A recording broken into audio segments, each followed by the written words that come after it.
Всем привет! Меня зовут Ольга, я партнер компании Skinny Body Care. Друзья, сегодня хочу поделиться своей радостью, своими успехами в компании.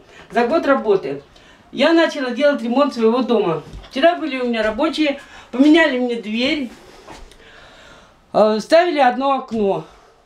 Остальные окна будут меняться через недельки-две. Так что, друзья, хватит думать, присоединяйтесь. У нас в компании все легально, платят вовремя. Всем пока-пока.